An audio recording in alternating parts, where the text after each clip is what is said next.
I did the jugulator, didn't I? And so I thought I'd have a look at the next one. You know, the next Judas Priest album with Tim Ripper Owens in there. And this was the album that I had. I didn't have Jugulator. I had this in a very nice digipack. Still got it, bollocks. Still got it. It was called Demolition. And I remember thinking it was rather good. In the Jugulator appeared to be an attempt to follow the herd, to incorporate some of the modern metal feeling and sound into that metal sound they've got. And I thought it was a bit too much. I thought, we don't expect that from Judas Priest. What we want is a continuation of Rob Halford's Judas Priest without Rob Halford. And he, of course, would famously go off to do Fight. And that was harder. And then two. Now, I have had a look at that album and I listened to it again. My word. I need to have a look at it before. He came back with Halford and then joined Judas Priest again. And I think that the time of Ripper Owens is slightly overlooked. So I thought I'd go and have a look at, or listen to, Demolition, because I always thought it was a better offer. I always thought it was a more Judas Priesty offer than Jugulator, which seemed to be many things, but not enough of one thing, and not enough Priest. And for some of this album, it is, but it's just too long. Far too long. There are 14 tracks here.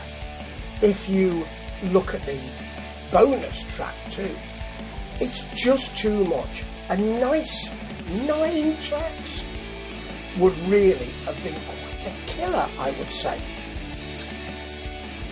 Machine Man starts with that big thick riffing, battering drums. It's angry, but it's really precise. It's not as sleek as some prime Judas Priest could be, but the harmonies in the falsetto backing vocals work beautifully. It is a big offer, and I remember this track coming out early on and thinking, earlier than the album, thinking, my word, if that's what's coming out, they found their voice with Ripper Owens. It's one-on-one, bring it on. It's great. It's got thick metal feel. It's got a creeping vocal that then hits a very simple chorus. It really works. It's really good. And I remember Ripper Owens doing that with the punching in the mid-air that he did. But things like Hell Is Home, it's a bit too grungy grind.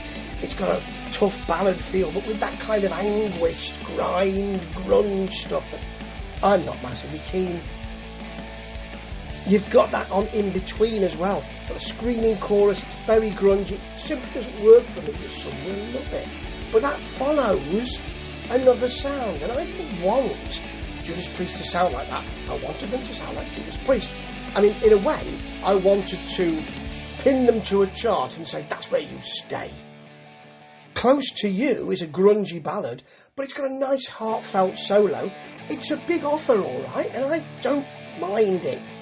I also don't mind if they sound a little bit, so I don't mind if they sound a little bit like White Zombie on Subterfuge. And quite a lot of these tracks have got a kind of electro bleep beginning to them. It's low-slung riffing. I like Metal Messiah with a tougher riff and a big beat. Cyberface is nasty. It's one of the nastiest tracks that Judas Priest have ever produced. I mean, Loch Ness is nastier, but in a different way, innit? And it's got that roiling vocal. There's a bonus here, What's My Name? Got a more open riff. It's better heavy rock. But this was going somewhere. It's a bit like Virtual 11. Although, I kind of thought, well, we could have had a lot more with Virtual 11. There seemed to be more opportunity. You know, Blaze Bailey's last album with Iron Maiden that I've also reviewed. There seemed to be somewhere to go. It could have been something extraordinary if he stayed. We didn't. Here, I think you are edging towards something, but you're not even at the suburbs yet. And it's going to take a lot longer to get you to that position. They didn't have that time. They really didn't.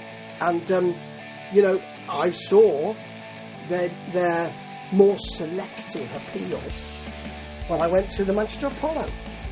The balcony was closed.